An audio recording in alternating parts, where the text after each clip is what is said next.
When police found Marissa Cole sitting on her kitchen floor at 3 a.m., she was humming a lullaby. Her hands were covered in blood.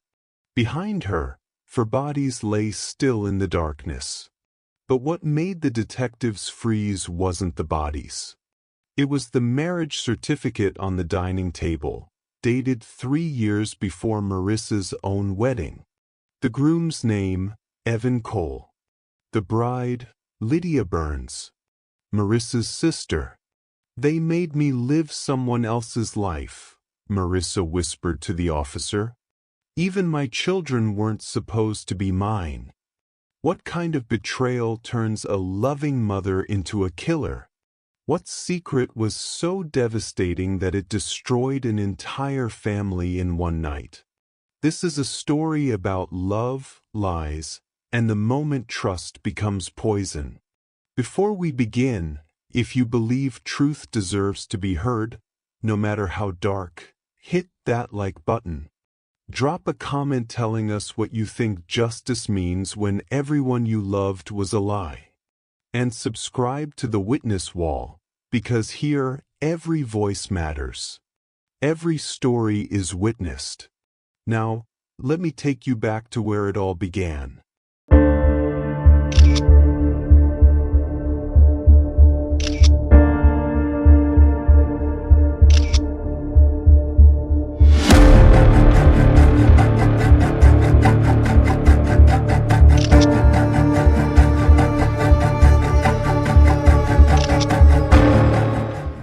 The 911 call came at 2:47 a.m. on a Tuesday in late September.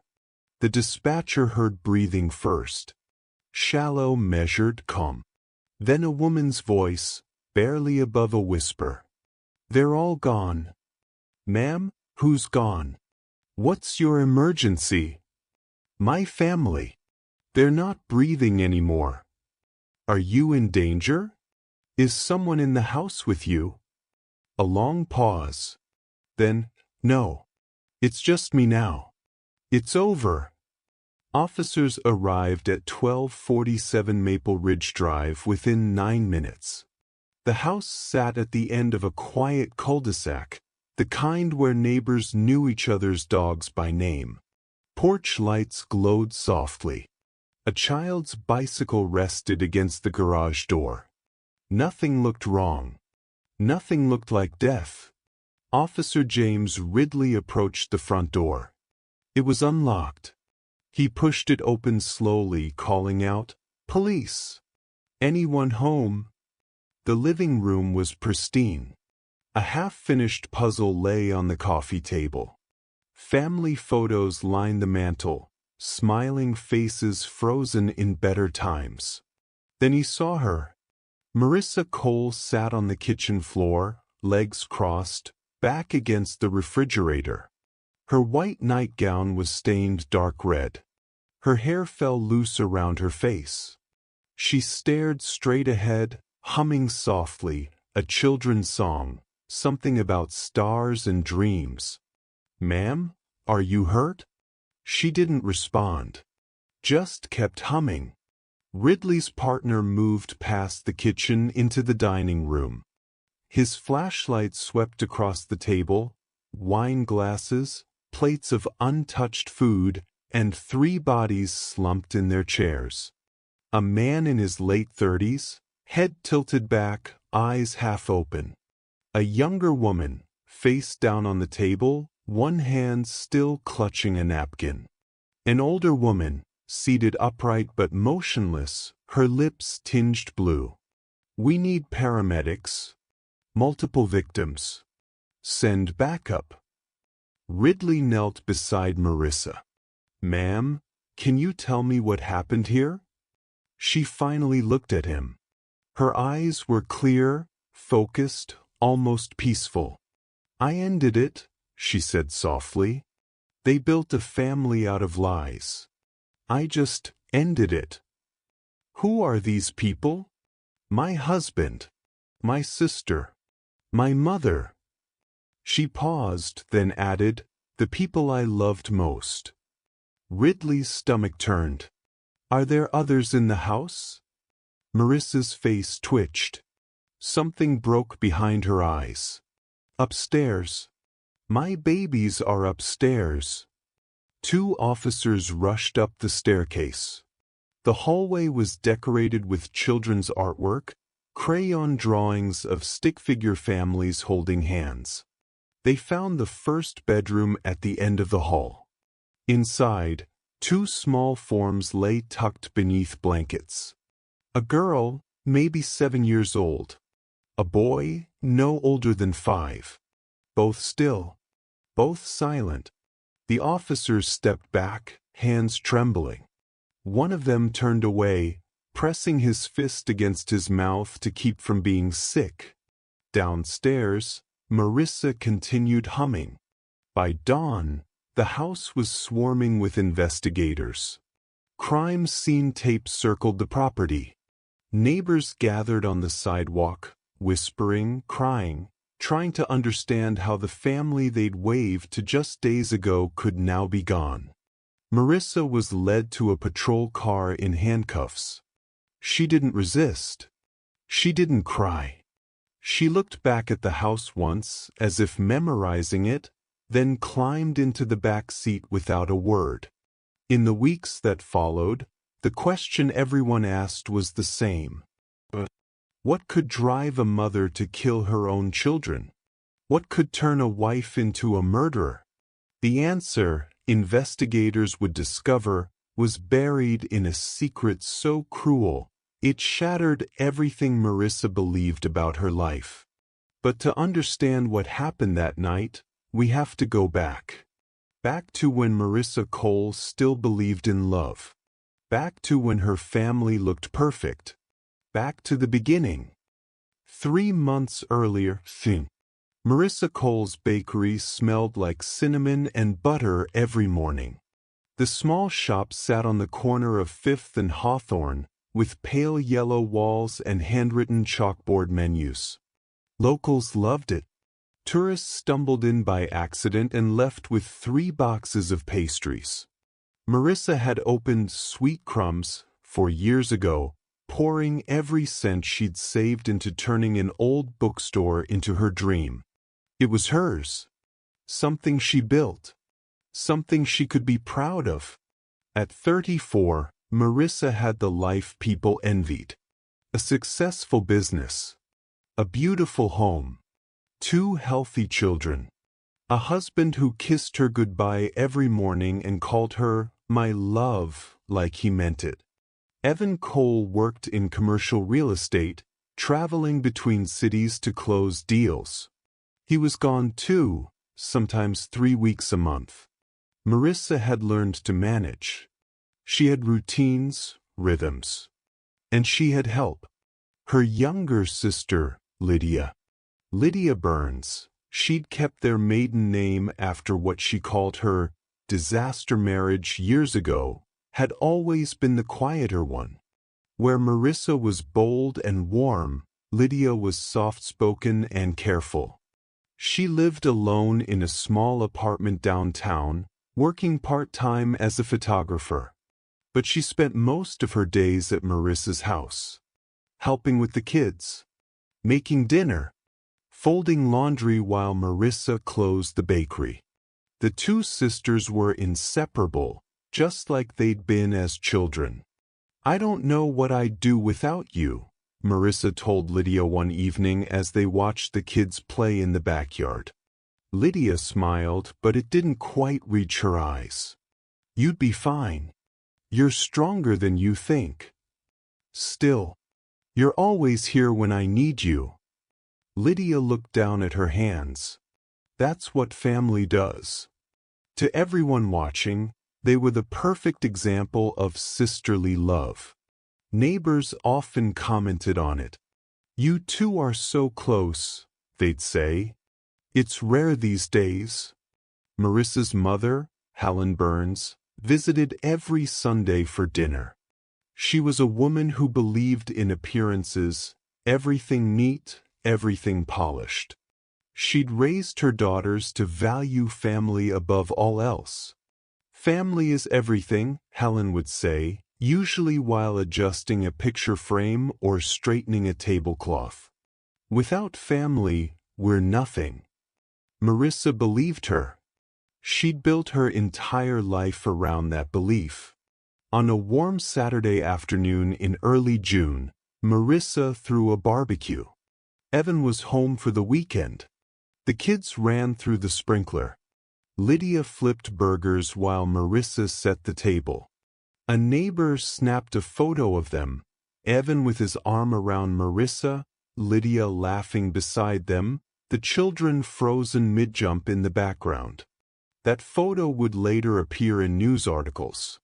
Reporters would call it haunting. A snapshot of happiness before the fall. But in that moment, Marissa felt nothing but gratitude. She had everything she'd ever wanted. A family that loved her.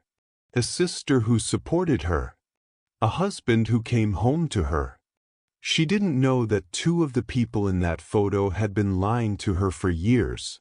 She didn't know that the marriage she believed in had never truly existed. She didn't know that the life she was living wasn't really hers. Not yet. Lydia Burns had always been the second choice. Growing up, Marissa was the one people noticed first. She was louder, brighter, more confident. Lydia learned early to stay in the background, to smile and nod while Marissa told stories, to accept that being the younger sister meant being the smaller star. Their mother didn't help. Marissa, show Lydia how to do it. Marissa, you're setting such a good example. Lydia, why can't you be more like your sister? Lydia never complained. She loved Marissa. But love and resentment can live in the same heart, feeding off each other quietly. When Lydia turned 23, she met someone. His name was Evan Cole. He was 26, ambitious, charming in a way that felt genuine. They met at a photography exhibit where Lydia was displaying her work. Evan stood in front of one of her photos, a black and white image of rain falling on an empty street, and said, "This feels lonely." But not in a sad way. In a way that makes you want to stay in it. Lydia fell for him in that moment. They dated for 6 months. Quiet dinners. Long drives.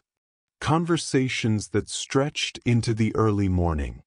Evan talked about building something meaningful. Lydia talked about capturing truth through a lens.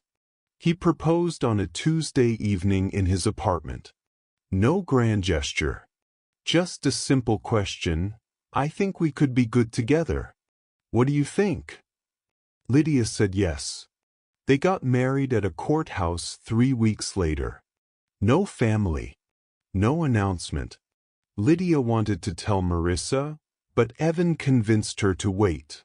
"Let's have our moment first," he said. "Just us. Before the world gets involved." Lydia agreed. She always agreed with him. But something shifted after the wedding. Evan became distant. He worked longer hours. He stopped asking about her photography. When Lydia suggested they finally tell her family, he'd say, "Soon. Just not yet." Months passed. Then a year. One evening, Evan came home and said he'd been invited to a work event. "My colleague's throwing a party. I need to go. It's important for my career." Lydia went with him. That's where she saw Marissa. Her sister stood near the bar, laughing at something someone said. She wore a red dress that Lydia had helped her pick out months ago. She looked radiant. And then Evan walked straight to her. Lydia watched as they talked. Watched as Marissa touched his arm. Watched as Evan leaned in, smiling in a way he hadn't smiled at Lydia in months. When Evan returned to Lydia's side, she asked, "Who was that?" "Oh, just someone from the office." He didn't mention her name. Didn't mention that he'd already started seeing her. 3 weeks later, Evan told Lydia he wanted a divorce. "It's not working," he said. "I think we both know that." Lydia was devastated. But she didn't fight him. She signed the papers quietly, keeping the marriage a secret just like he'd asked. No one needed to know about her failure. 2 months after that, Marissa called Lydia, breathless with excitement. "I met someone," Marissa said. "His name is Evan. I think he might be the one." Lydia's blood went cold. "Evan," she repeated. "Yes, Evan Cole. He's amazing, Lydia. I can't wait for you to meet him." Lydia wanted to scream. She wanted to tell Marissa the truth. But Evan had already moved on. Already chosen Marissa. And Lydia had signed papers that said the marriage never mattered. So she stayed quiet. She watched as Marissa fell in love with the man who'd left her. I watched as they got engaged. Watched as Marissa planned a wedding that Lydia had never gotten to have. And Lydia smiled through all of it, because that's what good sisters do. At Marissa's wedding, Lydia stood beside her as maid of honor. She watched Evan slip a ring onto Marissa's finger, the same finger he'd once promised to Lydia. No one knew. Not Marissa. Not their mother. Not even the guests who clinked glasses and cheered for the happy couple. Only Evan and Lydia knew the truth. And Evan made sure it stayed that way. In the years that followed, Lydia became a fixture in Marissa's life. She helped with the kids. She was always available. Always supportive. People thought it was love. But Lydia knew better. She stayed close because she couldn't let go. Because part of her still wanted Evan. Because watching him pretend she didn't exist was the only way she could stay connected to him. And Evan? He let her stay. He needed her silence. Needed her complicity.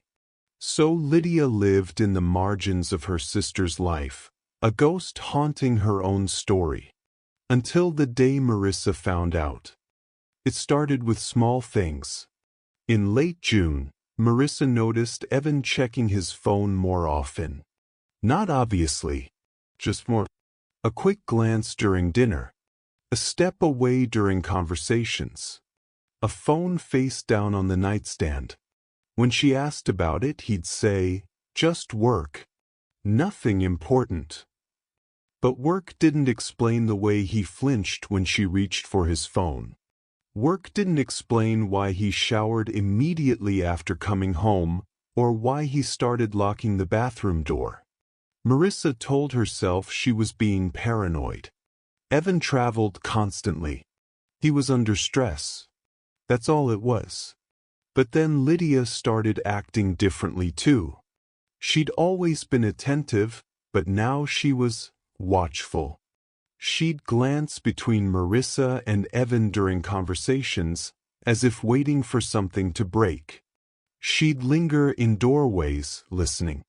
One evening in July, Marissa walked into the kitchen and found Lydia standing by the window, staring out at nothing. "You okay?" Marissa asked. Lydia startled. "Yeah, just tired." "You've been helping out so much. You don't have to be here every day, you know." "I want to be here," Lydia said quickly. Too quickly. Marissa studied her sister. "Is something going on with you?" "No." "Why would you think that?" "I don't know. You seem distracted." Lydia forced a smile. "I'm fine." "Really?" But she wasn't fine. And Marissa could feel it. The real crack appeared on a Thursday night in mid-July. Evan was home between trips. The kids were asleep. Marissa and Evan sat on the couch, half watching a movie. His phone buzzed on the coffee table. Evan reached for it, but Marissa was closer. She picked it up, intending to hand it to him. The screen lit up with a text notification. "Lydia, I miss you too." Marissa froze. Evan snatched the phone from her hand. "Thanks," he said casually, locking the screen. "What was that?" Marissa asked. "What was what?" "That text. From Lydia." Evan didn't look at her. "Oh, she probably sent it to me by mistake.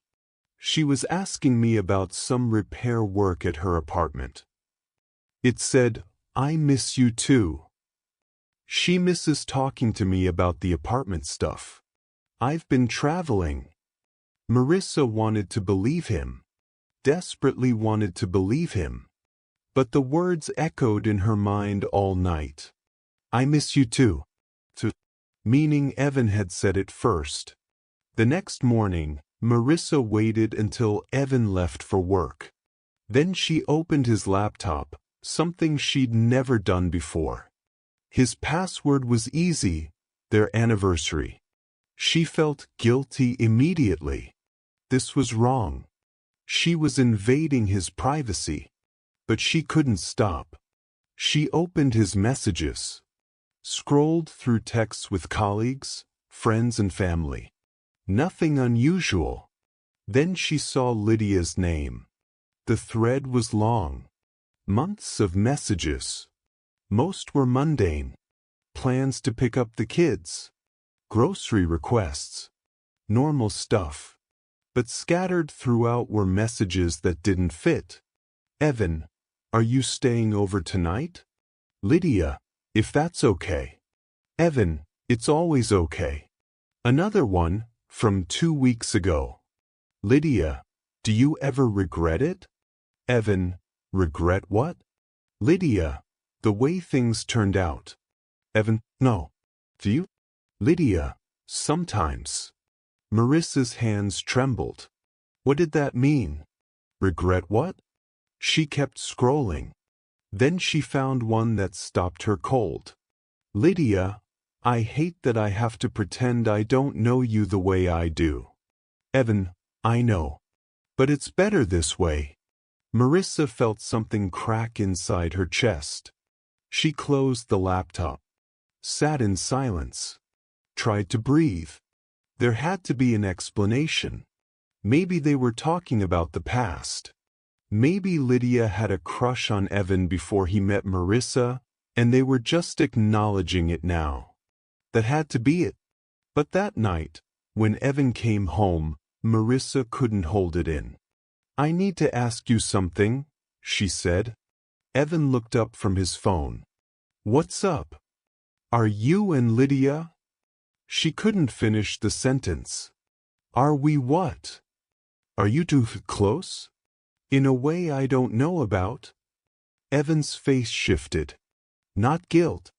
Irritation. "What are you talking about?" "I saw some of your messages." "I don't know." "Intimate." "You went through my phone?" "Your laptop." "And I only did it because you don't trust me?" "No. Because something feels off." Evan stood, pacing. "Marissa, Lydia is your sister. She's family." "Of course we do." "She helps with the kids. She's here all the time. What do you want me to do? Ignore her?" "That's not what I'm saying." "Then what are you saying?" Marissa felt herself shrinking. Maybe she was wrong. Maybe she was seeing things that weren't there. I feel like something's changed." Evan softened, crossing to her. He took her hands. "Nothing's changed. I love you. Lydia loves you. We're all just trying to keep this family running while I'm traveling constantly. That's it." He kissed her forehead. "Don't do this, Marissa. Don't create problems where there aren't any." Marissa nodded. She wanted to believe him. But late that night, after Evan fell asleep, his phone buzzed on the nightstand. Marissa reached for it. Unlocked it with his fingerprint while he slept. Another message from Lydia. "Lydia, She's getting suspicious. Evan, I know. Be careful. Marissa's heart stopped. She put the phone down, lay in the dark, stared at the ceiling. They were hiding something. Both of them. And Marissa was going to find out what. For 3 days, Marissa moved through her life like a ghost. She smiled at customers. She packed the kids' lunches. She kissed Evan goodbye when he left for another business trip. But inside, she was unraveling. Every conversation felt like a performance. Every hug from Lydia felt like a betrayal waiting to be confirmed. Marissa stopped sleeping. She'd lie awake, replaying moments. The way Lydia looked at Evan. The way Evan's voice softened when he spoke to Lydia. Things she'd dismissed before now burned in her mind. On the 4th day, Evan left for a week-long trip to Chicago. Marissa waited until his car disappeared down the street. Then she went upstairs to their bedroom. She told herself she was looking for answers. Not snooping. Just trying to understand. She started with his dresser. Socks, belts, nothing unusual. His closet, suits, shoes, boxes of old electronics. Then she moved to his desk. Evan kept files here. Tax documents. Work contracts. Things Marissa never touched because finances were his responsibility. She opened the bottom drawer. Stacks of papers, rubber-banded together. She lifted them out, one by one. Old mortgage statements. Insurance policies. A folder labeled Estate Planning. Then, at the very bottom, tucked beneath a stack of outdated contracts, a sealed manila envelope. Marissa pulled it out. It was unmarked. No label. No writing. She hesitated. This was crossing a line. But she'd already crossed so many. She opened it. Inside was a single document. Cream-colored paper. Official looking. A seal at the top. Marriage certificate. State of Oregon. Marissa's eyes scanned the names. Groom, Evan Michael Cole. Bride, Lydia and Burns. Date, April 12, 2018. The paper slipped from her hands. April 12, 2018. Marissa and Evan were married in June of 2019. This certificate was dated more than a year before their wedding. Marissa picked the paper up again, hands shaking. She read it over and over, hoping the names would change. Hoping she was misreading. But the words stayed the same. Evan had married Lydia first. Her husband. Her sister. They'd been married before Marissa even met him. Marissa sat on the floor, the certificate in her lap. Her mind couldn't process it. Couldn't make sense of it. Why would Lydia marry Evan and never tell her? Why would Evan marry Marissa if he was already married to Lydia? Unless they divorced. Marissa scrambled back to the envelope. She dumped it out. No divorce papers. Just the certificate. She checked the drawer again. Searched the entire desk. The closet. Under the bed. No divorce paperwork. No annulment. Nothing. Which meant, legally, Evan was still married to Lydia. Which meant Marissa's marriage was. Marissa ran to the bathroom and vomited. When she finally stopped shaking, she sat on the bathroom floor, staring at the wall. 7 years. 7 years of marriage. 2 children. A home. A life. All built on a lie. Evan had never truly belonged to her. He'd belonged to Lydia first. And Lydia had said nothing. She'd watched Marissa marry her husband and smiled through it. She'd held Marissa's children and never once said, Those should have been mine. Marissa felt something snap inside her. Not sadness. Not anger. Something colder. She stood, washed her face, stared at herself in the mirror.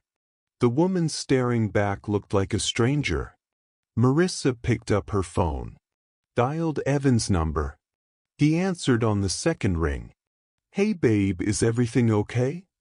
His voice sounded so normal, so easy. "I found something," Marissa said calmly. "What do you mean?" "A paper. In your desk." Silence. "Evan, what kind of paper?" "A marriage certificate. Yours.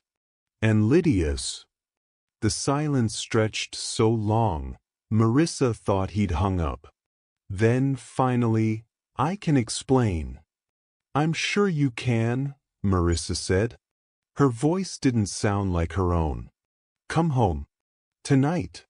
We need to talk." "Marissa." "Tonight, Evan. Or I call the police and show them this document." She hung up before he could respond. Then she called Lydia. "Hey, sis," Lydia answered, her voice light. "What's up?" "Come over for dinner tomorrow night," Marissa said. "You, me, Evan and Mom. Family dinner." "Oh, I'm sure." "Is everything okay?"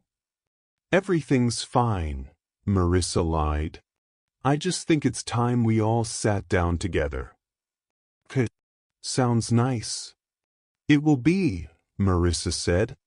"I promise." She hung up, stood in the center of her bedroom, looked at the marriage certificate still lying on the floor. The man she loved had never truly been hers.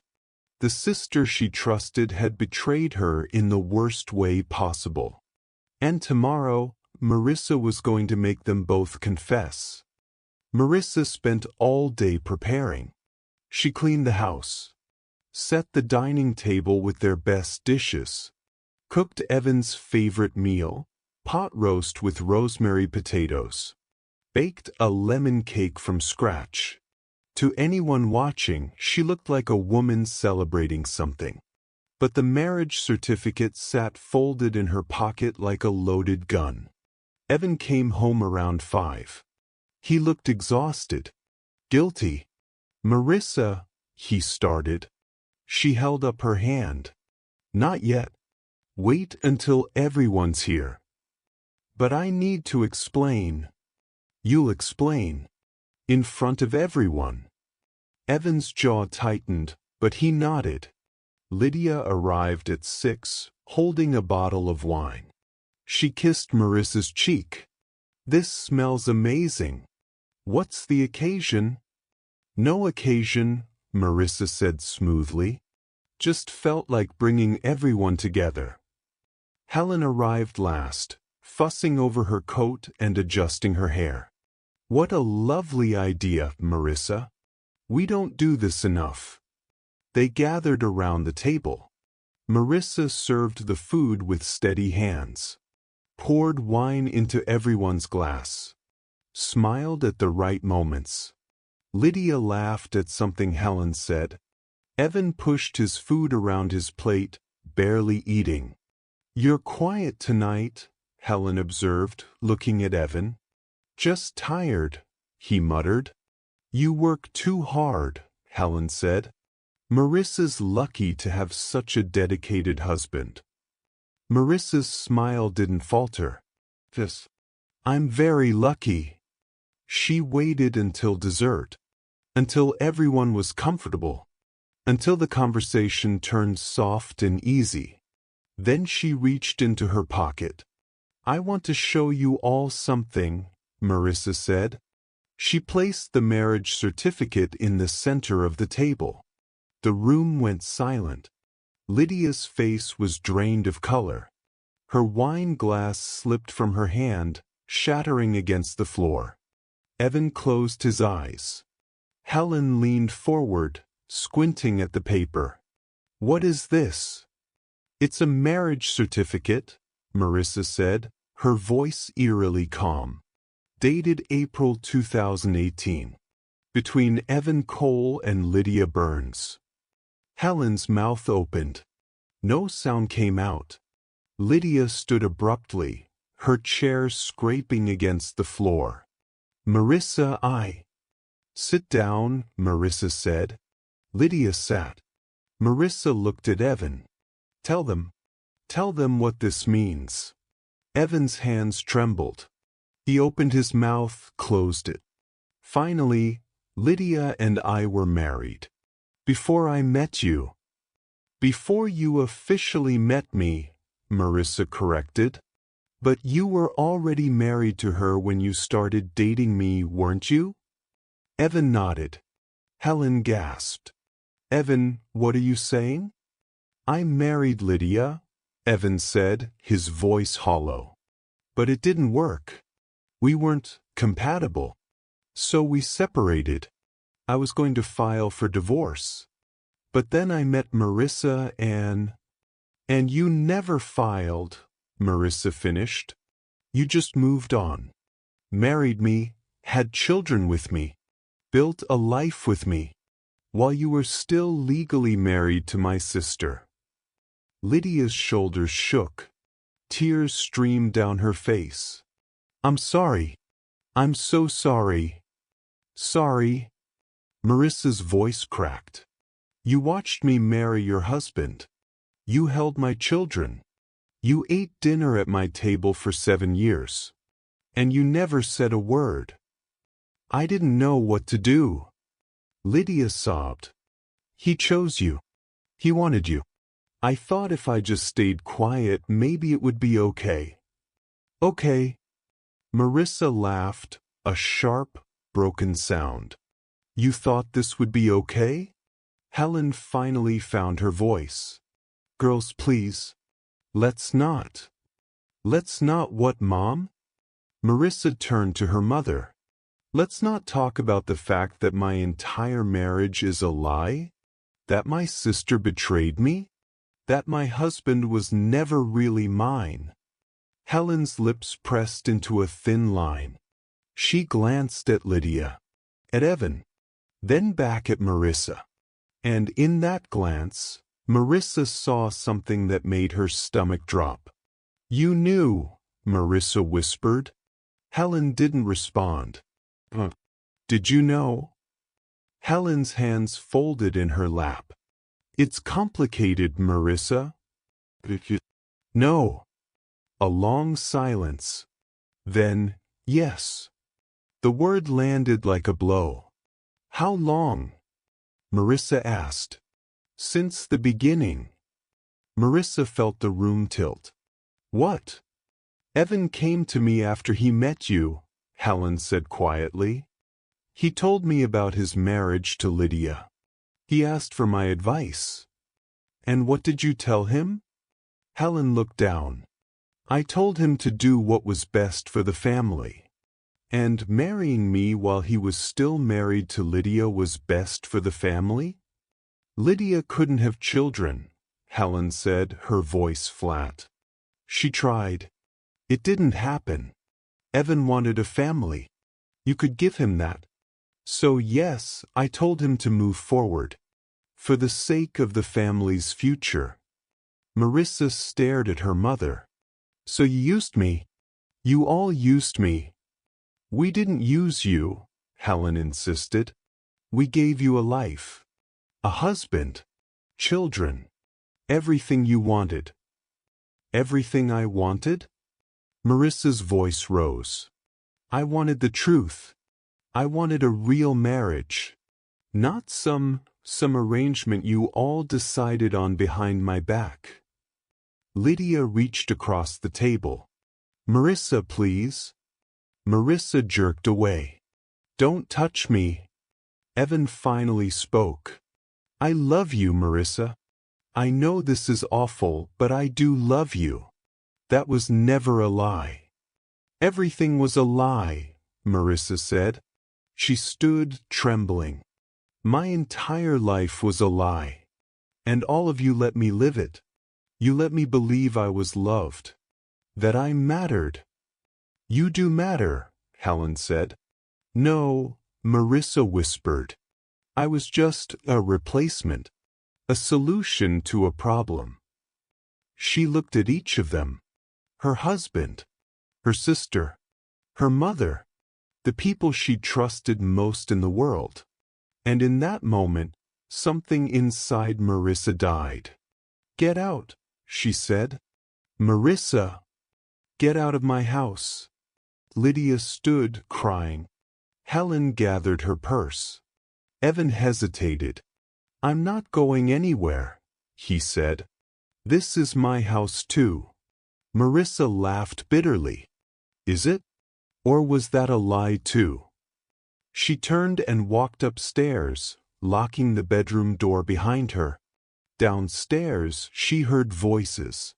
Arguing. Crying. Then the front door opened and closed.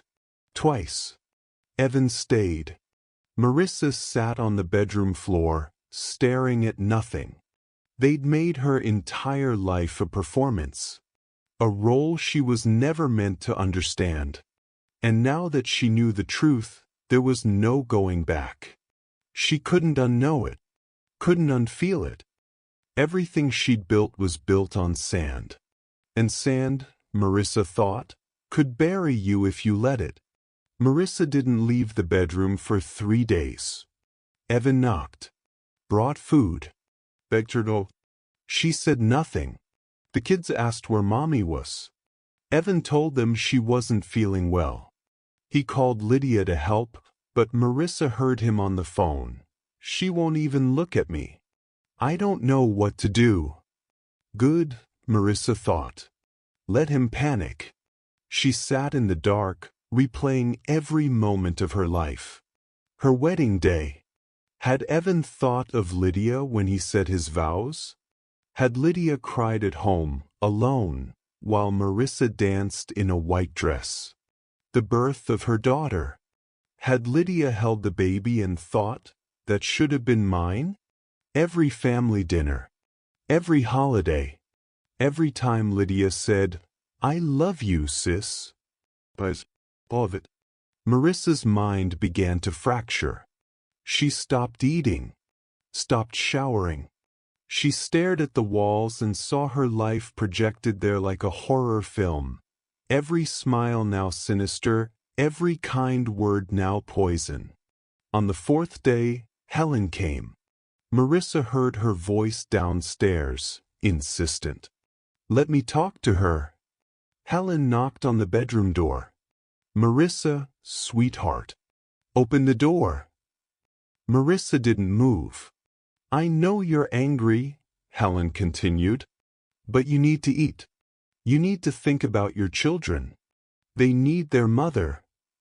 Something about those words, your children, cut through the fog. Marissa unlocked the door. Helen stepped inside, her face tight with concern. She looked around the dark room, at Marissa's unwashed hair and hollow eyes. Oh, honey, Helen said softly. Don't, Marissa warned. Helen sat on the edge of the bed. You have every right to be upset. What we did, it wasn't fair to you. It wasn't fair? Marissa's laugh was raw. Mom, you handed me someone else's husband and told me it was love. I know. You watched me build a life on a foundation that didn't exist. I thought I was helping, Helen said. Lydia was suffering. She couldn't give Evan what he wanted. You were so lonely back then, Marissa. You wanted a family. I thought if I could give both my daughters what they needed. By lying to one of them? Helen's hands twisted in her lap. I thought the truth would hurt more than the secret. I thought if everyone just moved forward, it would be okay. How could it ever be okay? Because family forgives, Helen said firmly. That's what we do. We protect each other. We keep each other's secrets. We stay together no matter what. Marissa stared at her mother. Is that what you think this is? Protection? Yes. You didn't protect me. You erased me. You made me into a character in someone else's story. Helen's face hardened. Stop being dramatic. You have a beautiful home. 2 healthy children. A successful business. What more do you want? I want it to be real. Marissa shouted. I want to know that the people I love actually chose me, not because I was convenient or useful or fertile. Life isn't a fairy tale, Marissa. Sometimes love is complicated. Sometimes we make sacrifices for the greater good of the family. The greater good? Marissa felt something cold settle in her chest. Who decided what that was? Evan? Lydia? When did I get a say? You're being selfish. The word hung in the air like poison. I'm being selfish? Marissa whispered. I'm the one who's been lied to for 7 years, and I'm selfish for being upset? You're upset, I understand. But you need to think about your children. About this family. You can't just throw it all away because your feelings are hurt. My feelings are hurt? Marissa stood, her whole body shaking. Mom, they made me live a lie. Every moment of my marriage, every memory I have, it's all contaminated now. And you're telling me to just, what? Forgive and forget.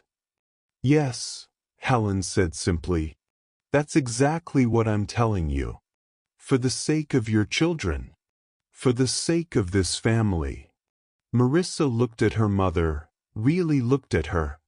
The woman who'd raised her. Who'd taught her that family was everything. And she realized Helen didn't see people. She saw roles. Functions. Pieces on a board to be moved around until the picture looked right. Get out, Marissa said quietly. Marissa! Get out of my house. All of you. I need to think. Helen stood, her expression cold. You're making a mistake. Family is all we have. Without it, you're nothing. She left without another word. Marissa stood alone in the bedroom, those words echoing. Without family, you're nothing. Is that what she was now? Nothing? She walked to the mirror, looked at herself, touched her face like she was trying to remember who she used to be. But the woman in the mirror was a stranger. Someone who'd been shaped and molded by other people's choices. Someone who'd never truly existed on her own terms. Downstairs, Evan was putting the kids to bed. She could hear him reading them a story, his voice gentle and familiar. Her children. The only real thing in her life. But even they were built on a lie. Conceived in a marriage that wasn't legitimate. Born to a mother who didn't know she was living someone else's life. Marissa sat down at the small desk in the corner of the room. Pulled out a journal she hadn't touched in years. She began to write. They made me live someone else's life. They looked at me every day and said nothing. They smiled and hugged me and let me believe I was real. But I was never real to them. I was a solution. A womb. A prop in their play. The words poured out, filling page after page. Anger. Betrayal. And slowly, beneath it all, something else emerged. A cold, crystalline clarity. If her family could lie to her so completely, so easily, what did that family even mean? If love could be this cruel, this calculated, was it even love at all? Marissa wrote until her hand cramped. Until the sun set and rose again. And when she finally closed the journal, something had shifted inside her. She wasn't broken anymore. She was decided. 2 weeks passed. Marissa emerged from her grief like someone surfacing from deep water. She smiled again, laughed with the kids, went back to work at the bakery. Evan watched her carefully, uncertain. "Are you okay?" he asked one morning. "I'm fine," Marissa said, kissing his cheek. "We'll figure this out." He looked relieved, hopeful. Lydia started visiting again, hesitant at first. "I don't want to intrude," she said. "You're not intruding," Marissa assured her. "Your family." Lydia's eyes filled with tears. "I thought you'd never forgive me." "I'm trying," Marissa said. And it sounded true. Helen called one afternoon. "I'm hosting a dinner this Saturday. A family dinner. I think it's time we all sat down properly and moved past this." "That sounds nice," Marissa agreed. Helen paused, surprised. "Really? Really? It's time we talked. All of us." "I'm glad you're seeing reason," Helen said, her voice softening. "Family is everything, Marissa. I knew you'd understand that eventually." Saturday arrived. Helen's house was immaculate as always. White tablecloths, fresh flowers, candles already lit. Marissa arrived with Evan and the kids. Lydia was already there, helping Helen set the table. They sat down to roasted chicken and vegetables.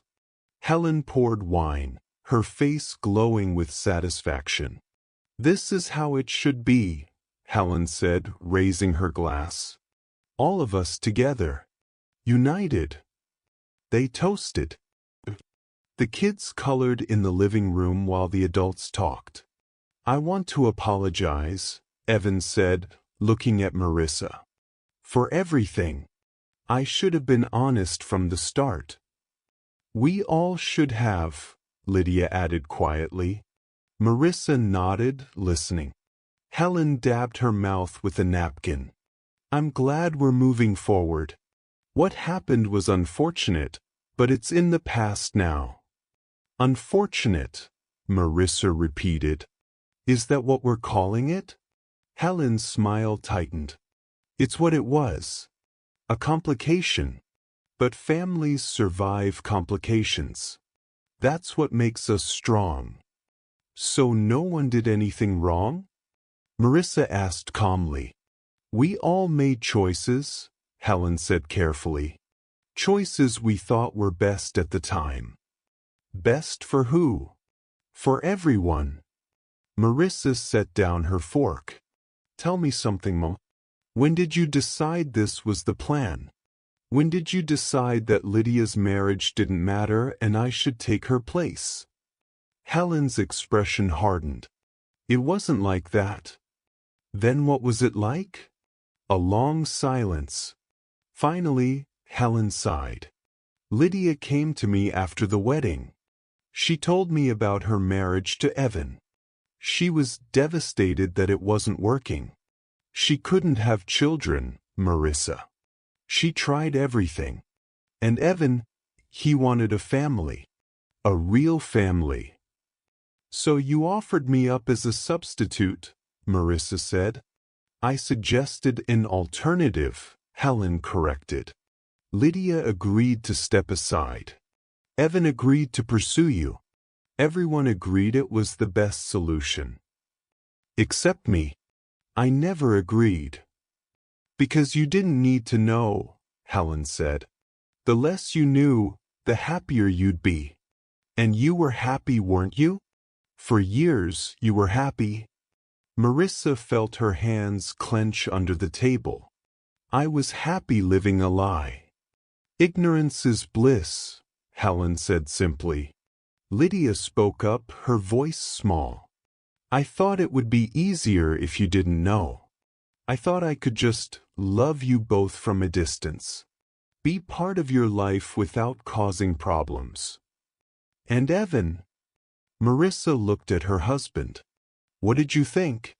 Evan stared at his plate. "I thought I could make it work." I cared about Lydia, but I fell in love with you. I thought if we just didn't talk about it, eventually it wouldn't matter anymore. It always mattered, Marissa said quietly. I know that now, Evan said. Helen leaned forward. The point is we're family. We protect each other. Sometimes that means keeping secrets. Sometimes that means making sacrifices. But we do it because we love each other. You did this because you loved me? Marissa asked. Yes, Helen said firmly. Everything I've ever done has been for my daughters. To give you both the best lives possible. Even if it meant destroying one of them? You weren't destroyed, Helen snapped. You were given a gift. A husband. Children. A life many women would envy. You should be grateful. The word, grateful, landed like a slap. Marissa stood slowly. Grateful, she repeated. You want me to be grateful that you all conspired to build my life on a lie. Marissa, sit down, Helen commanded. No. Marissa's voice was ice. I think I finally understand what this family is. What you all are. What's that supposed to mean? Helen demanded. It means you're not a family. You're a pact. A conspiracy. You decide what's true and what's not. You decide who matters and who doesn't. And anyone who doesn't play along gets erased. That's not. That's exactly what it is. Marissa's voice cracked. You erased Lydia's marriage. You erased my right to choose. You erased the truth and replaced it with whatever story made you comfortable. We did what we had to do, Helen said coldly. For the good of this family. For the image of this family, Marissa corrected. You didn't care about us. You cared about how we looked. About keeping everything neat and perfect on the surface, no matter how rotten it was underneath. Helen stood, her face flushed. How dare you? How dare you? Marissa shot back. You're my mother. You were supposed to protect me. Instead, you fed me to the wolves and called it love. I gave you everything. Helen shouted. You gave me nothing. Marissa shouted back. Everything I have is borrowed. Stolen. Built on someone else's wreckage. The room fell silent. The kids had stopped coloring, scared by the yelling. Lydia was crying quietly. Evan looked like he wanted to disappear. Helen's voice dropped, dangerous and low. If you can't accept what we did, then you don't belong in this family. Marissa laughed, a hollow, broken sound. I never did. She turned and walked toward the door. Where are you going? Evan called after her. Home, Marissa said without looking back. To think. She drove home in silence, her mind spinning. For the good of the family. That's what Helen had said. What they all believed. But whose good? Not Marissa's. Not the truth. Just the good of the image. The appearance. The lie they all agreed to live. Marissa pulled into her driveway and sat in the car for a long time, staring at her house. This house. This life. Built on bones. And suddenly she knew what she had to do. If they could sacrifice her for the family, then she could sacrifice them for the truth. Balance, she thought. That's all it was. Balance. Marissa returned to normal the next day. Not the shattered, grieving version of normal. Not the angry, accusatory version. She returned to the version of herself from before she knew. Smiling. Efficient. She took the kids to school.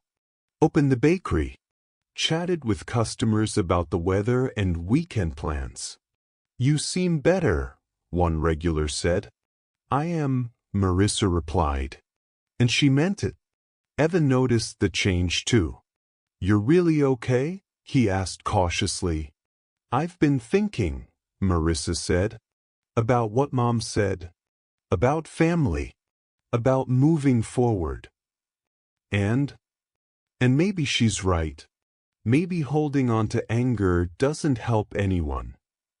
Evan's relief was visible. I'm so glad you're saying that. I've been so worried. I just need time, Marissa interrupted, to process everything. But I think we can get through this. She even called Lydia. I'm sorry I yelled at you. No, I deserved it, Lydia said, her voice thick with emotion. We all made mistakes, Marissa said gently. I'm trying to let go of mine. Thank you, Lydia whispered. Thank you for giving me another chance. To everyone watching, Marissa Cole was healing, forgiving, becoming herself again. But at night, alone in her room, Marissa wrote. She filled her journal with meticulous entries. Not emotional outbursts anymore. Plans. Saturday, August 10th. Dinner at our house. Invite everyone. Make it feel like reconciliation. Menu, pot roast, mashed potatoes, green beans, lemon cake. Their favorites. Wine, red. Full-bodied. Strong flavor to mask. She researched poisons. Carefully.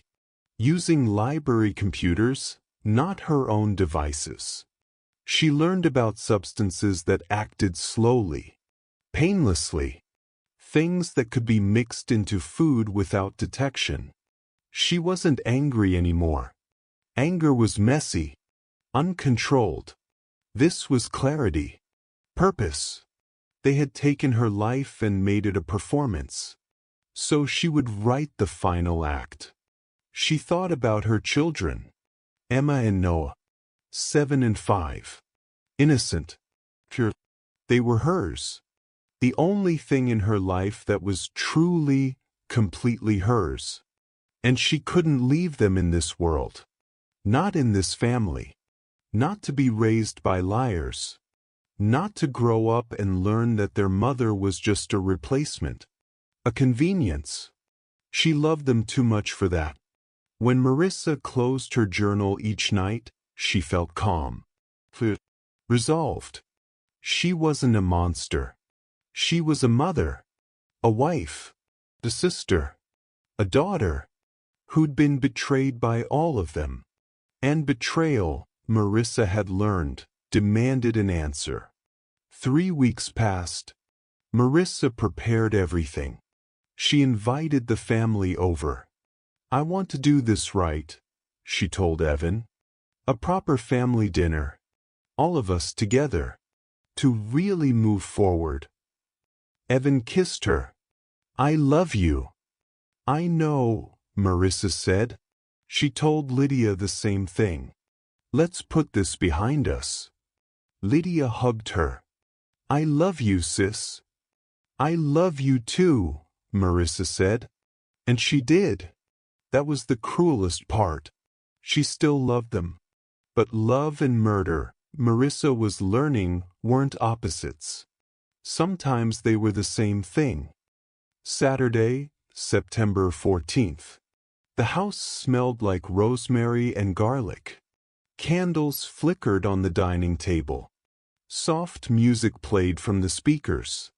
Everything looked perfect. Marissa had spent all day cooking. Pot roast, slow-cooked for hours. Mashed potatoes whipped smooth with butter and cream. Green beans sautéed with almonds. And for dessert, her famous lemon cake, 3 layers, frosted with cream cheese icing. Evan came downstairs at 5, freshly showered. This looks incredible. I wanted it to be special, Marissa said, adjusting a fork on the table. It is. Thank you for doing this. The kids ran around the living room, excited. "When's Aunt Lydia coming?" Emma asked. "Soon," Marissa said, smoothing her daughter's hair. "Go wash your hands." Lydia arrived at 6, carrying flowers. "These are for you." "They're beautiful," Marissa said, putting them in a vase. "Thank you." Helen arrived last, dressed in her usual understated elegance. "This was a lovely idea, Marissa." "I'm glad you could come," Marissa said. They sat down at 7. The table was full, 3 adults, 2 children, plates piled with food. Helen raised her wine glass. "To family, to forgiveness, to moving forward." They clinked glasses. Drank. The wine was good. Marissa had chosen it carefully, a bold Cabernet with notes of dark cherry and oak. Strong enough to hide anything bitter. Not that anyone would notice. They were too relieved, too happy that Marissa had come around. "This roast is delicious," Evan said. "Glad you like it," Marissa replied, watching him eat. Lydia laughed at something Helen said. The kids asked for seconds. Everything felt warm. Normal. Marissa barely touched her food. She watched them eat, watched them drink, watched them laugh. "This is love," she thought. This is what they called love. 20 minutes passed. Then 30. Evan's fork clattered against his plate. "I don't feel well." Marissa looked up. "What's wrong?" "I don't know. Dizzy." His hand went to his throat. "My chest." He tried to stand. His legs gave out. He collapsed back into the chair, gasping. Lydia turned to him, concerned. "Evan." Then her face paled. I feel." Her words slurred.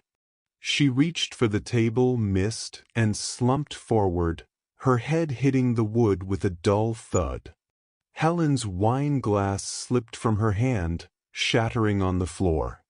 She looked at Marissa, eyes wide with dawning understanding.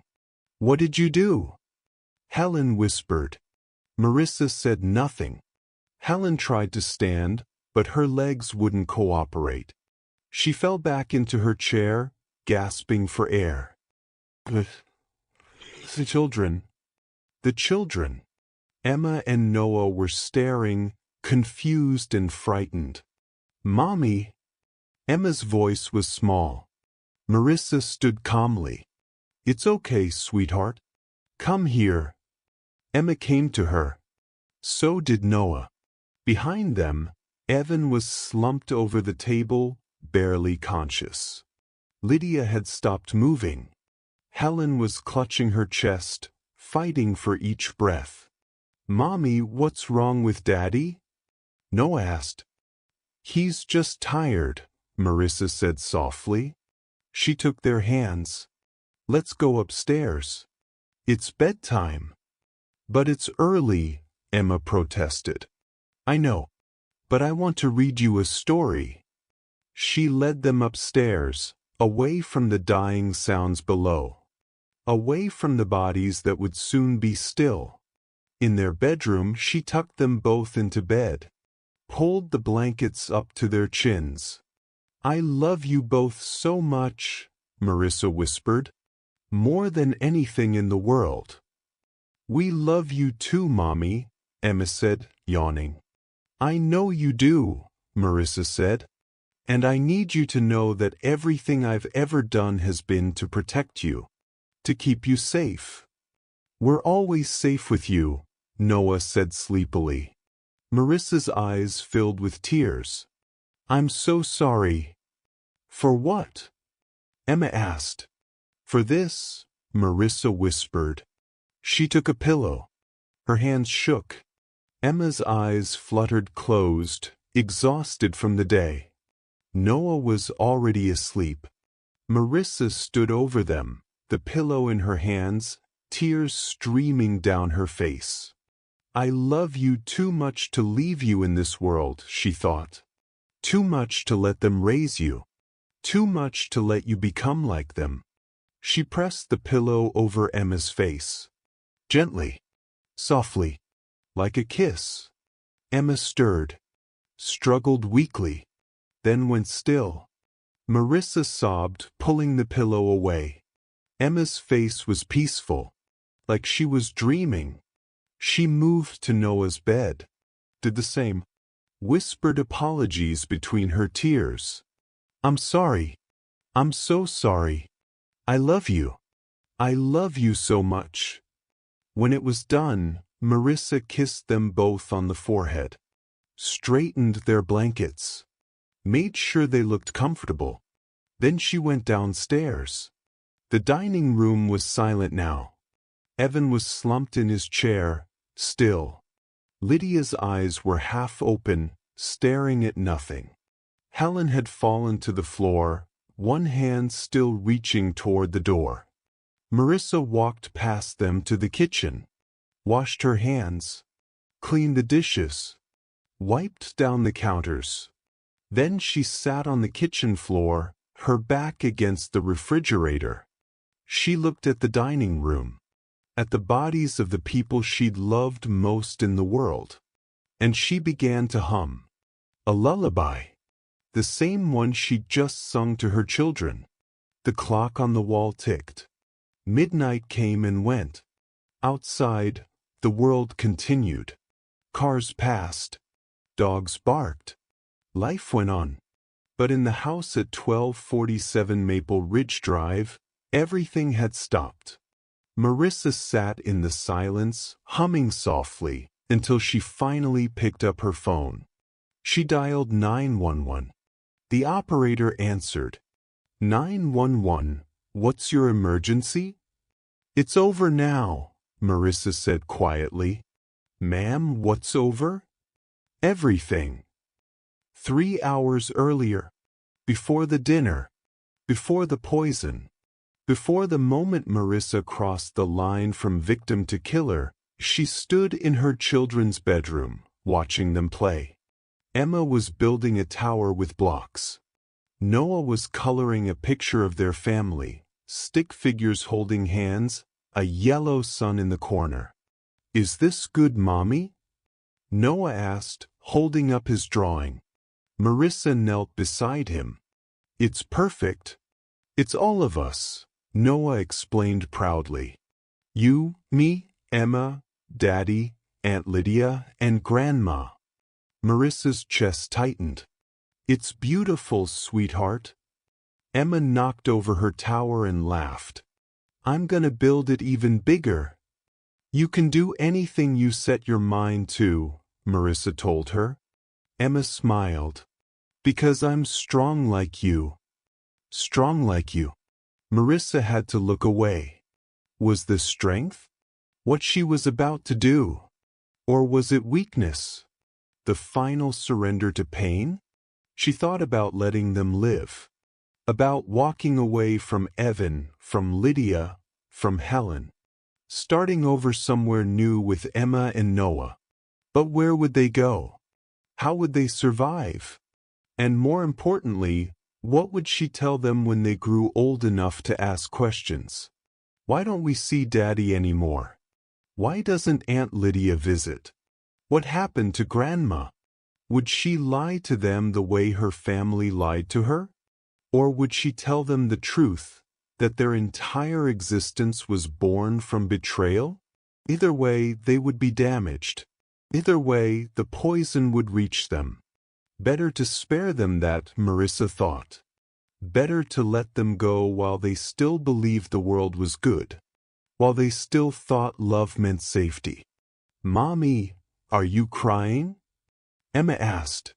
Marissa wiped her eyes. Just happy tears. Because I love you both so much. We love you too, Emma said, hugging her. Noah joined the hug. Forever and ever. Forever and ever, Marissa repeated, holding them tight. Not forever, she thought. but the most merciful version of it. After the 911 call, the operator kept Marissa on the line until the officers arrived. "Can you tell me what happened?" the operator asked. "I poisoned them," Marissa said calmly. "The wine, the food. I put it in everything." "Who did you poison, ma'am?" "My husband, my sister, my mother." "Are they breathing?" "No." "And where are you right now?" "In my kitchen, sitting on the floor." "Are there any weapons in the house?" "No. Just me." "Are there any other people in the house?" Marissa paused. "My children. Upstairs. They're sleeping." "How old are your children?" 7 and 5. "Emma and Noah." "Are they okay?" Another pause. Longer this time. "They're at peace," Marissa said softly. The operator's voice tightened. "Ma'am, I need you to go check on your children." "I don't need to check. I know." "What do you mean, you know?" "I tucked them in. I made sure they were comfortable. They're not scared anymore." The operator realized what she was hearing. "Ma'am, did you hurt your children?" "I protected them," Marissa corrected. "From this family. From this life. Officers are 2 minutes away. Stay where you are." "I'm not going anywhere," Marissa said. "I'm waiting for them."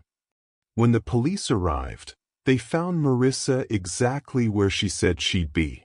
Sitting on the kitchen floor. Humming. Officer Ridley approached carefully. "Ma'am, I need you to stand up slowly." Marissa stopped humming. Looked at him. "Are you going to take me away now?" "Yes. We need to get you out of the house." "That's good," Marissa said. "I don't want to be here anymore." She stood without resistance. Let them handcuff her. Let them lead her outside. As they walked past the dining room, Marissa glanced at the bodies one last time. Evan, slumped in his chair. The man she thought she'd married. Lydia, face down on the table. The sister she thought she knew. Helen, crumpled on the floor. The mother who'd taught her that family was everything. They'd given her a life built on lies. So she'd given them an ending built on truth. On the porch, Marissa looked up at the sky. Stars blinked through the darkness. She thought about Emma and Noah upstairs. Thought about their peaceful faces. Their last moments of innocence. And she whispered to the night, "I'm sorry. But I loved you too much to let you stay." The interrogation room was cold. White walls. Metal table. A mirror that Marissa knew people watched from. Detective Sarah Brennan sat across from her. Mid-40s. Tired eyes. The kind of detective who'd seen too much. "Do you understand why you're here, Marissa?" "Yes." "Can you tell me what happened tonight?" Marissa folded her hands on the table. "I killed my family." Brennan didn't flinch. "Why?" "Because they lied to me." "About what?" Marissa explained everything. The marriage certificate. The conspiracy. The way her entire life had been arranged without her knowledge. Brennan listened, taking notes. When Marissa finished, Brennan leaned back in her chair. "That must have been devastating to learn." "It was. But killing them, that wasn't the answer." Marissa tilted her head. "Wasn't it?" "What do you mean?" "They killed me first," Marissa said simply. "They killed the person I thought I was. The life I thought I had. They murdered the truth and buried it where I'd never find it. So I killed them back. That's not how the law works." "I know." "And your children," Brennan said, her voice hardening. They didn't lie to you. They didn't hurt you.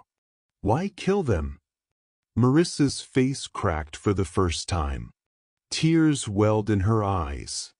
I loved them, she whispered, more than anything. Then why? Because I couldn't leave them here, in this family, with these lies. I couldn't let them grow up and become like them. Couldn't let them learn to lie the way I was lied to. Couldn't let this poison touch them. So you killed them? I set them free, Marissa corrected. They'll never have to hurt the way I hurt. They'll never have to feel betrayed. They'll never have to wonder if the people who love them are telling the truth. They're safe now. Finally safe. Brennan stared at her. You're talking about your children like they're better off dead. They are, Marissa said with absolute certainty. In this world? With this family? Death is mercy. That's not your choice to make. I'm their mother. Everything about them was my choice. I gave them life. I gave them love. And when love wasn't enough to protect them anymore, I gave them peace. Brennan closed her notebook. You're going to prison for a very long time. I know, Marissa said. And I'm okay with that. How can you be okay with that? Marissa looked directly at her. Because I'm finally telling the truth. For the first time in years, I'm not pretending. Not performing. Not living someone else's story.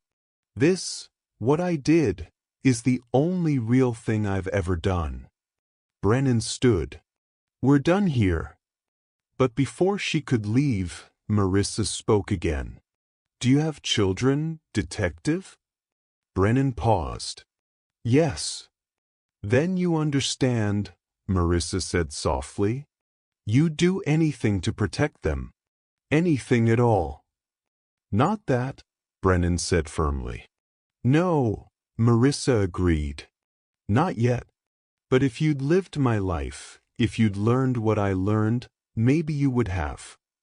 Brennan left without responding. Marissa sat alone in the interrogation room, staring at her reflection in the mirror. She didn't look like a monster. She didn't feel like one either. She felt like a mother who'd made an impossible choice. And whether the world understood it or not didn't matter anymore. She'd ended it. The lies. The pretending. The life that was never truly hers. It was over. Finally, it was over. 6 months later, the trial began. The courtroom was packed. Reporters lined the back rows, cameras waiting outside for any glimpse of the woman they dubbed the family killer. Marissa sat at the defense table in an orange jumpsuit. Her hair was shorter now, her face thinner, but her eyes were the same, clear, calm, distant. Her lawyer, Marcus Webb, was a public defender stretched too thin. He'd tried to build an insanity defense, but Marissa had been deemed competent to stand trial. The prosecution was led by District Attorney Nicole Park. Efficient. Determined to make an example of Marissa. In her opening statement, Park painted Marissa as calculated. A woman who'd spent weeks planning the murder of her entire family, including 2 innocent children. This wasn't a crime of passion, Park told the jury. This was premeditated, methodical. She researched poisons. She planned a dinner. She invited her family over under the guise of reconciliation, and then she killed them one by one. She is not a victim. She is a murderer. Webb's opening was softer. He talked about betrayal, about trauma, about a woman pushed to the breaking point by people she trusted most. Marissa Cole lived a lie for 7 years, Webb said. She believed she had a marriage, a family, a life. only to discover it was all built on deception. The psychological damage from that kind of betrayal cannot be understated. She didn't act out of malice. She acted out of unbearable pain. But even as he spoke, Webb knew it was a losing battle. The evidence was overwhelming. The prosecution presented the poison residue found in the wine bottles, the journal entries detailing Marissa's plans, the testimony of the medical examiner who'd confirmed that all 5 victims had been killed by the same substance. Neighbors testified about seeing Marissa in the weeks leading up to the murders. She seemed fine, they said. Normal. Happy even. That became a key point for the prosecution. Marissa hadn't acted like someone in crisis. She'd acted like someone in control. The defense tried to counter with expert witnesses. A psychologist testified about complex trauma and dissociation. A domestic violence counselor explained how betrayal within intimate relationships could cause catastrophic psychological breaks. But it wasn't enough. The most damaging moment came when the prosecution showed photos of Emma and Noah. School pictures. Smiling faces. Emma missing a front tooth. Noah holding a painting he'd made. The jury stared at those photos. Some looked away. One woman covered her mouth. Park let the silence hang. Then she spoke. These children trusted their mother. They loved her. And she killed them while they slept. There is no trauma, no betrayal, no psychological break that justifies this. When it was the defense's turn, Webb called Marissa to the stand. The courtroom went silent as she walked to the witness box. She raised her right hand and swore to tell the truth. Webb started gently. Marissa, can you tell the jury about your marriage?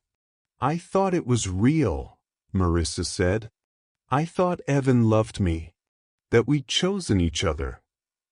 And when you found out about his previous marriage to your sister?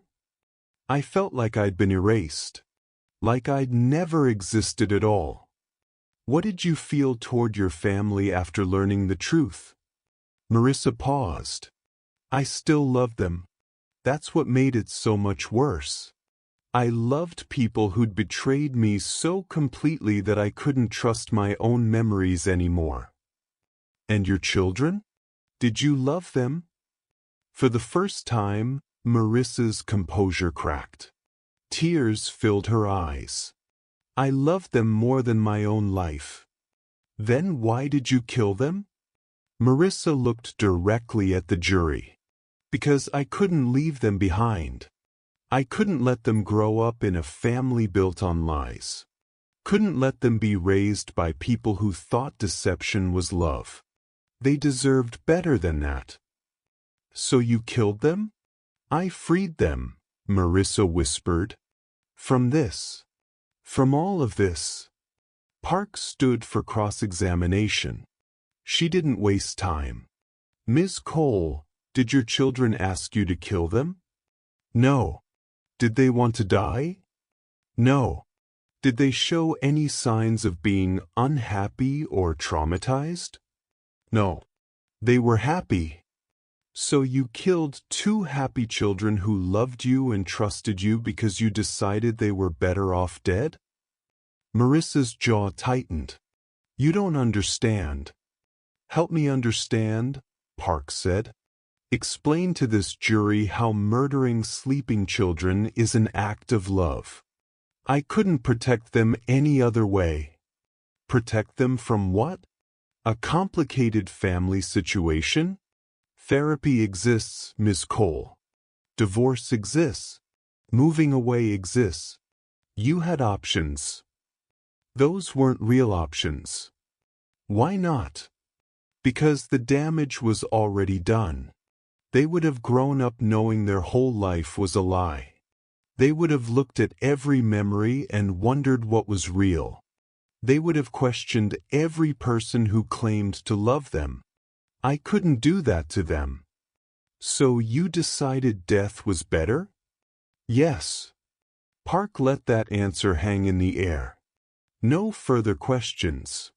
Webb tried to rehabilitate Marissa on redirect, but the damage was done.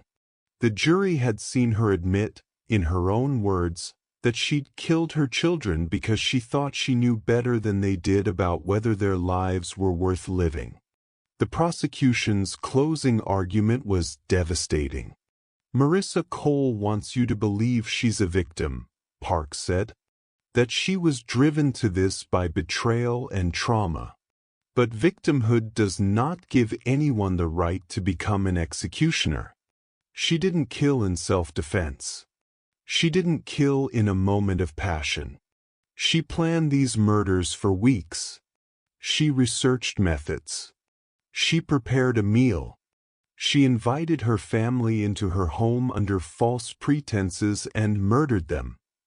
Park pointed at Marissa. And then, after killing 3 adults who'd wronged her, she went upstairs and smothered her own children. 2 innocent babies who'd done nothing but love her. She took their choice, their future, their lives. And she did it while humming a lullaby. Park's voice softened, but her words cut deeper. Ladies and gentlemen, there is no punishment severe enough for what she's done. But there is justice. Find her guilty. Let these 5 victims, especially Emma and Noah, know that their lives mattered, that their deaths will not be excused.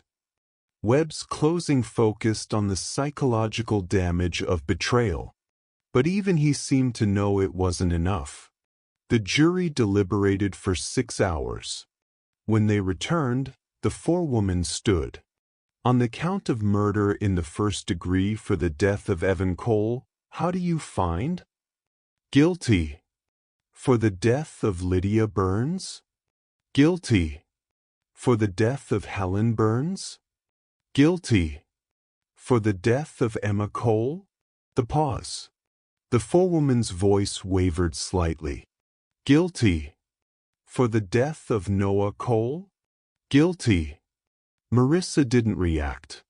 She just sat, staring straight ahead. Around the courtroom, people wept. Emma and Noah's former teachers. Neighbors who'd watched them grow. Strangers who'd followed the case and couldn't comprehend how a mother could do this. The judge scheduled sentencing for 2 weeks later. When the guards came to take Marissa away, she stood without resistance. But as she passed the prosecution's table, she stopped and looked at Park. You called them victims? Marissa said quietly. But I'm the only victim here. They're the ones who got to escape. Park's face hardened. Take her away. Marissa was led back to her cell, where she would wait for her sentence. And for the first time since that night, she allowed herself to think about Emma and Noah not as concepts or symbols, but as the children they'd been. The way Emma laughed when Marissa tickled her. The way Noah held her hand when they crossed the street. The way they'd both said, "I love you, Mommy," without knowing it would be the last time. Marissa curled up on the narrow bed and wept. Not for what she'd done, but for what she'd lost. The only real love she'd ever known. And she'd destroyed it with her own hands. The sentencing hearing was shorter than the trial. Marissa stood before Judge Patricia Morrison, hands folded, face blank. Morrison had presided over dozens of murder cases. But this one, she would later tell colleagues, had kept her awake at night. Ms. Cole, Morrison began, you have been found guilty of 5 counts of murder in the first degree. Before I impose sentence, do you have anything you wish to say? Webb nudged Marissa. They discussed this. An apology might help, even marginally. But Marissa shook her head. I have nothing to say to you, she told the judge. You weren't there. You don't know what it was like. Morrison's expression didn't change. Then I will proceed. She detailed each murder, each life taken, each choice Marissa had made. The cruelty of these crimes cannot be overstated, Morrison said. You murdered 3 adults who, while they may have wronged you, did not deserve death. But more egregiously, you murdered 2 children, your own children, who were blameless, who loved you, who trusted you to protect them. Marissa's hands clenched. You have shown no remorse, no understanding of the magnitude of what you've done. You sit here believing you were justified, that you were merciful. But mercy, Ms. Cole, is not something you get to define. It is not yours to dispense. Morrison looked down at her notes, then back at Marissa. I sentence you to life in prison without the possibility of parole. 5 consecutive life sentences, 1 for each victim. You will spend the rest of your natural life behind bars, with no chance of release. A murmur ran through the courtroom. Additionally, Morrison continued, I am recommending you be placed in psychiatric observation for the duration of your incarceration. Not because I believe you're insane, but because I believe you are a danger to yourself and others. Marissa finally spoke. Can I say something now? Morrison hesitated. Go ahead. Marissa turned to look at the gallery, at the reporters, at the faces of people who'd come to witness her sentencing. My mother told me that family was everything, that without family, you're nothing. She taught me that we protect each other, no matter what, that we keep each other's secrets, that we stay together. Her voice was steady, calm, almost peaceful. I did exactly what she taught me. I kept the family together. I made sure no one could tear us apart. I protected my children from a world that would have hurt them. I ended something that should never have existed in the first place. She looked at Morrison. You say I deserve this sentence. Maybe I do. But they deserved honesty. And no one gave them that except me.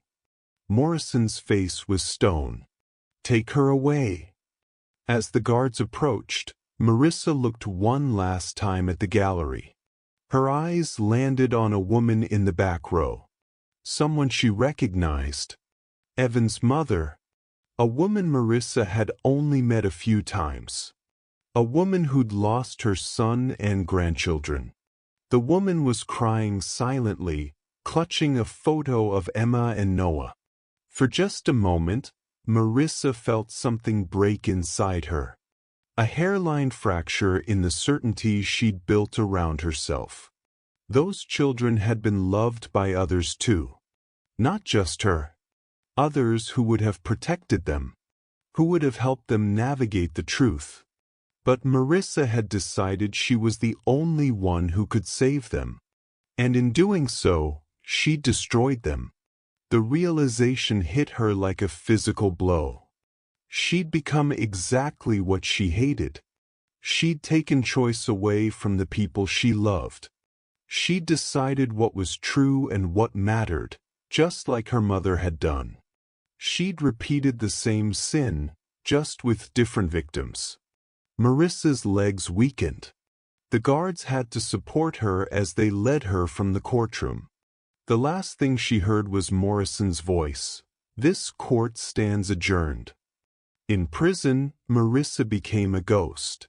She moved through the days mechanically. Ate when told. Slept when the lights went out.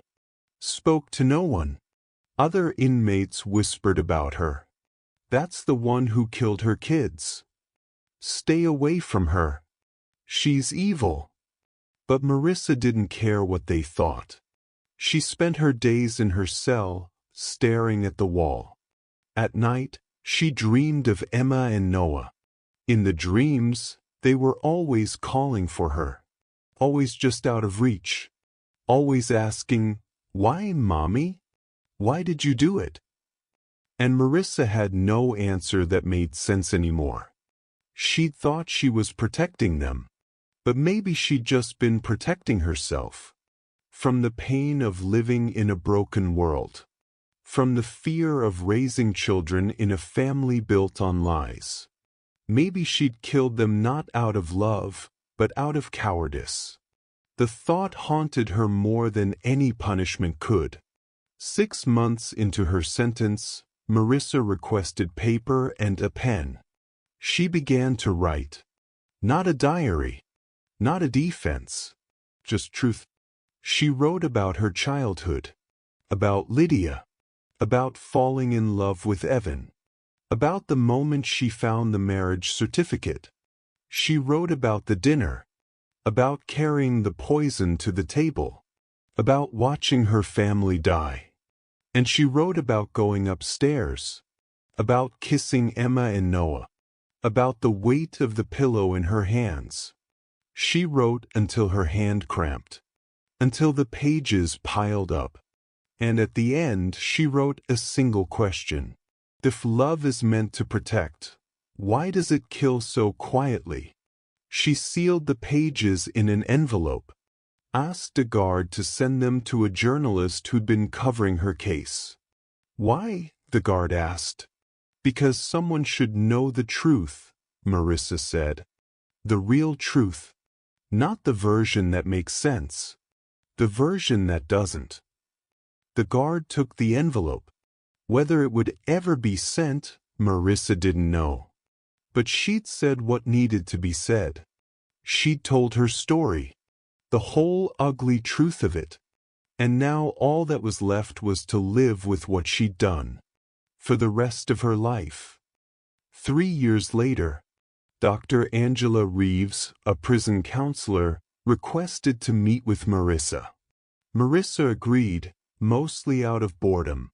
They sat across from each other in a small room. Dr. Reeves was young, earnest. The kind of person who still believed people could change. "I've been reading about your case," Dr. Reeves said. Marissa shrugged. "Everyone has. I wanted to hear your perspective. In your own words." "Why?" "Because I think there's something important here. About family. About trauma. About the lies we tell each other." Marissa studied her. "You think I have something to teach? I think you have something to say." So Marissa talked. For hours. About everything. When she finished, Dr. Reeves sat quietly for a long moment. "Do you regret it?" she finally asked. Marissa considered the question. "I regret that it had to happen. But I don't know if I regret doing it. Does that make sense?" "No," Dr. Reeves said honestly. "But I understand what you mean." "I was trying to end the pain," Marissa said. "For all of us. I thought death was kinder than living with lies. But maybe I was wrong. Maybe pain is part of being alive. Maybe we're supposed to carry it, not erase it." "Do you believe that now?" Marissa looked down at her hands. "I don't know what I believe anymore." Dr. Reeves pulled out a folder. "I want to show you something." She laid out newspaper clippings. Articles about families torn apart by secrets. Children who discovered their parents had lied to them. Marriages built on deception. "Your story has resonated," Dr. Reeves said. "People are talking about the cost of secrets. About the damage that lies do to families. You've started a conversation." "About murder?" Marissa asked bitterly. "About truth," Dr. Reeves corrected. "About the importance of honesty. About how betrayal from the people we trust most can destroy us." She pulled out one more document. A letter from a woman Marissa didn't know. "This woman wrote to you," Dr. Reeves said. She'd been living a similar lie. Her husband had a secret family. When she found out, she thought about killing him. But then she read about your case, about what happened to your children. And she chose differently. She chose therapy, divorce, distance, but not death. Dr. Reeves looked at Marissa. Your story saved her children, because she saw what happened to yours. Marissa's eyes filled with tears. Then something good came from it. Something, Dr. Reeves agreed. Not redemption, not forgiveness, but something. Marissa took the letter.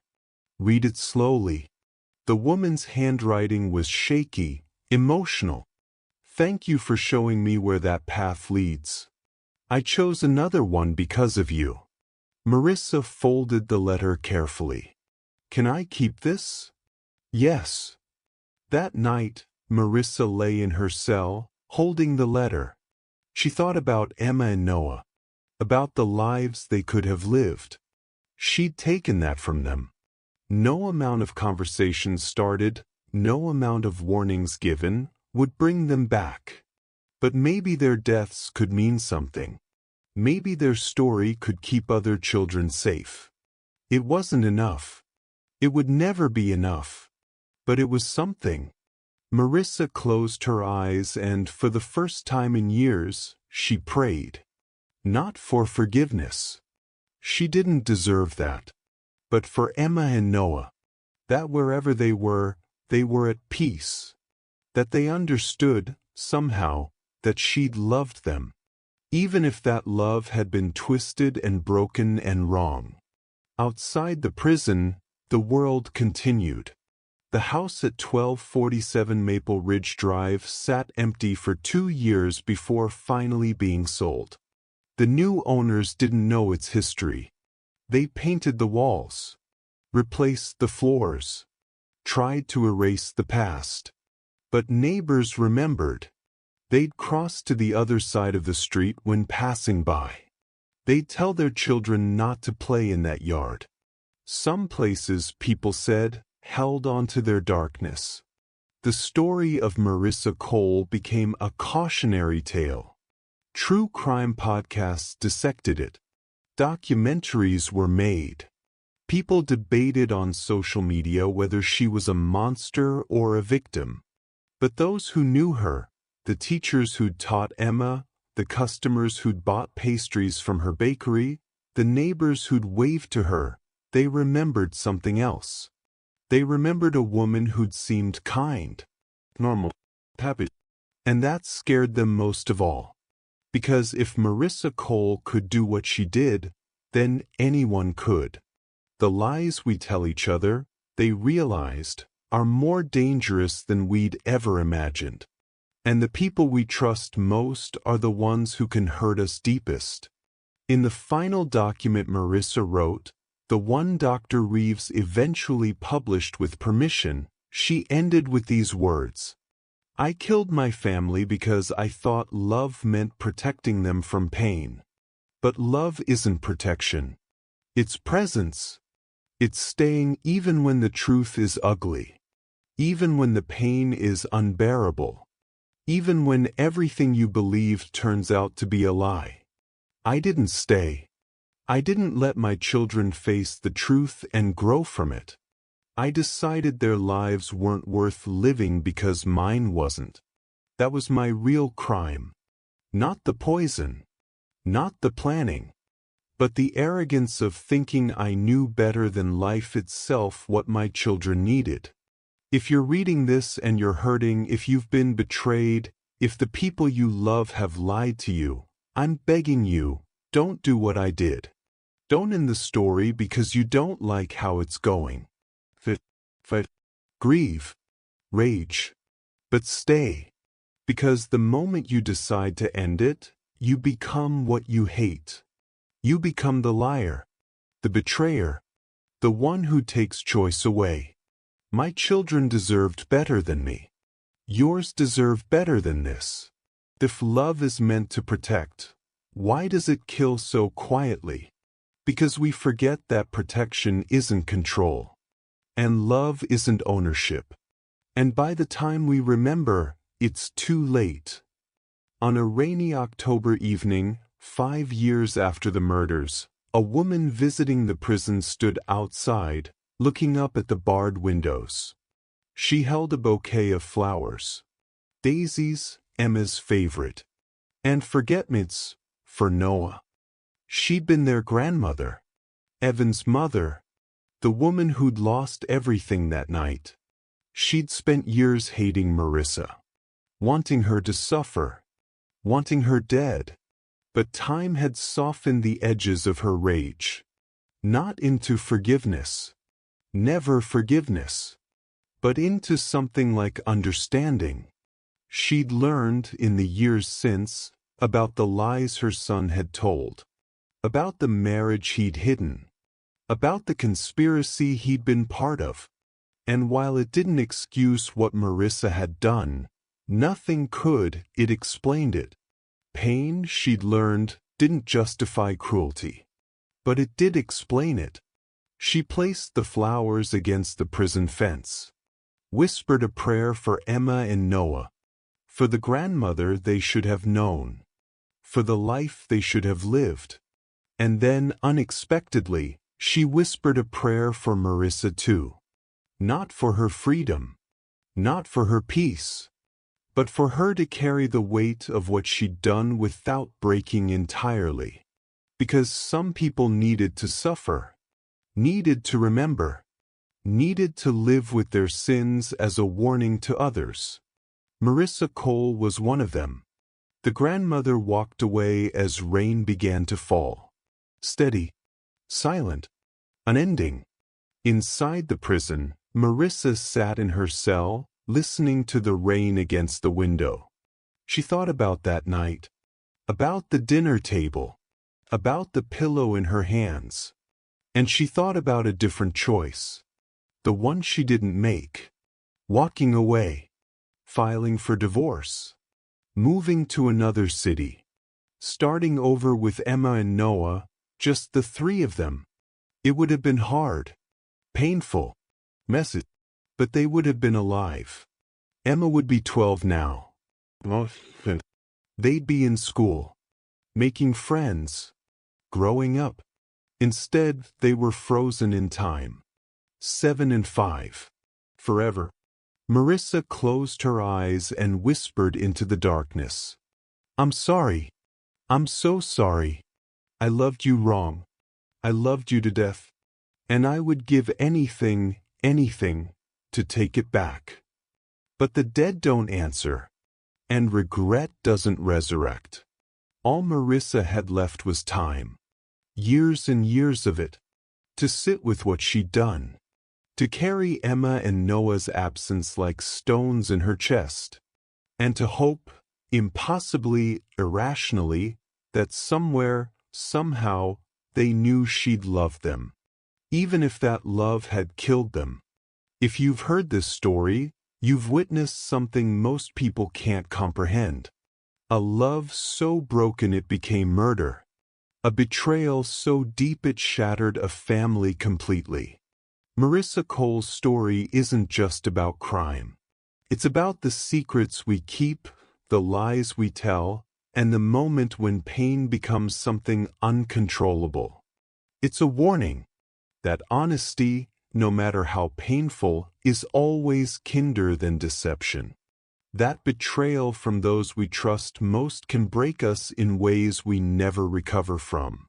And that protecting someone doesn't mean deciding whether they should live or die.